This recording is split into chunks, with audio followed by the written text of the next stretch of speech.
The boardroom on the 42nd floor overlooked the entire city. Glass walls.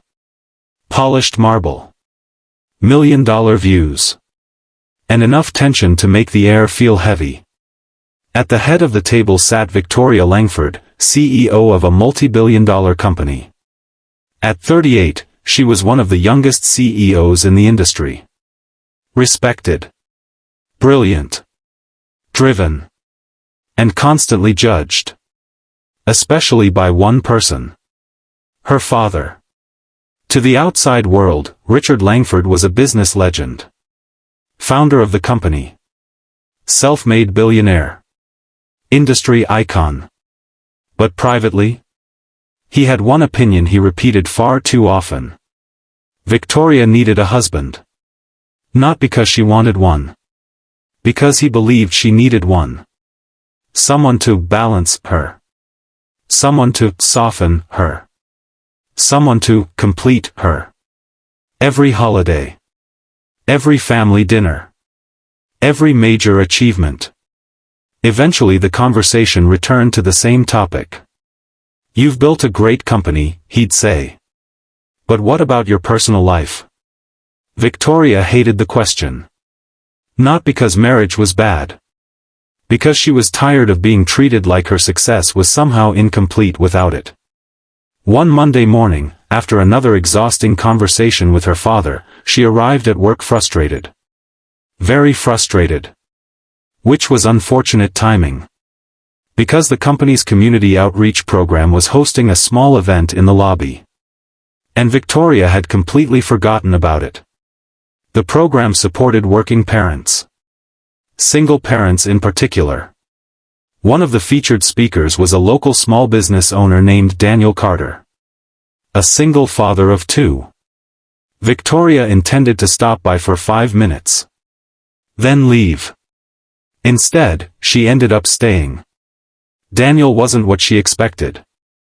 No expensive suit. No polished corporate presentation. No buzzwords. Just honesty. Standing before employees, he shared stories about raising his children after losing his wife. The struggles. The mistakes. The victories. The ordinary moments that mattered most. The audience loved him. Because he sounded real. After the event ended, Victoria thanked him personally. They spoke briefly.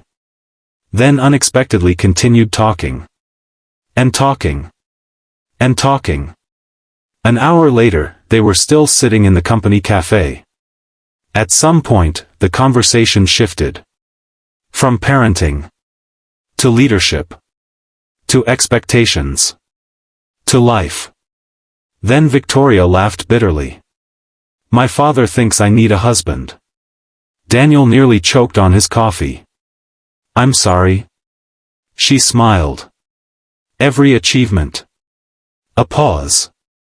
Every promotion. Another pause. Every major milestone. She shook her head. He always finds a way to mention it. Daniel listened quietly. He says success isn't enough.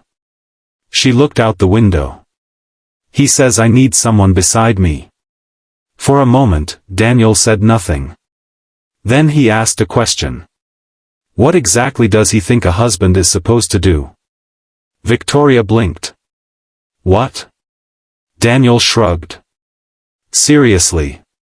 Another shrug. What's the job description? Despite herself, Victoria laughed. I don't know. Neither do I. Daniel smiled. The conversation could have ended there. But then Victoria added. He says no one should have to face life alone. Daniel's expression softened. That part's true. Victoria raised an eyebrow. So you agree with him? Daniel thought carefully. Then came the answer that changed everything. No. Victoria looked confused. Daniel leaned forward. I agree that nobody should face life alone. A pause.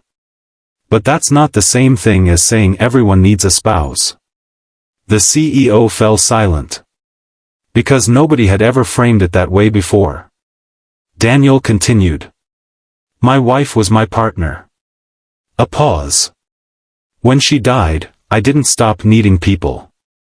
Another pause. But the people who carried me weren't husbands or wives. Victoria listened carefully. My neighbors helped. My friends helped. My kids helped. My community helped. A gentle smile appeared. Human beings need connection. A pause. Not a specific relationship status. Silence. Victoria stared at her coffee. For years she had been defending herself against the wrong argument. Daniel wasn't dismissing marriage. He wasn't criticizing families. He was separating companionship from worth. Then he added one final sentence. The sentence that left Victoria completely speechless. If marriage makes someone's life better, that's wonderful. A pause. But if a person's value depends on having a spouse. He shook his head. Then we weren't valuing the person in the first place. Victoria didn't respond immediately. Because for the first time in years, someone had given her an answer that felt true. Not just for her. For everyone. But what happened later that evening, when Victoria repeated Daniel's words to her father, would trigger a conversation neither of them expected. And reveal a secret Richard Langford had hidden for decades. That evening, Victoria drove to her father's house. The conversation wasn't planned. It wasn't scheduled. And it certainly wasn't something she was looking forward to. Yet Daniel's words kept echoing in her mind. Human beings need connection. Not a specific relationship status. The more she thought about it, the more she realized how different that idea was from what she'd heard her entire life. Richard Langford was sitting on the back porch when she arrived. A cup of tea rested beside him. The sunset painted the sky orange and gold. For a few moments, neither spoke. Then Richard smiled. To what do I owe the surprise visit? Victoria sat down. I met someone interesting today. Her father immediately raised an eyebrow. Oh? Victoria groaned. Not like that. Richard laughed. Then she told him about Daniel. The single dad. The community event. The conversation. Everything. Including the part about needing a husband. Richard listened quietly. Which was unusual. He normally had opinions ready before conversations finished. Finally Victoria repeated Daniel's response. Word for word. If marriage makes someone's life better, that's wonderful. But if a person's value depends on having a spouse, then we weren't valuing the person in the first place. Silence followed. Long silence. The kind that made Victoria glance over in surprise. Her father wasn't arguing. Wasn't correcting her. Wasn't offering another lecture. He was staring into the distance. As though someone had opened a door to a room he'd spent years avoiding.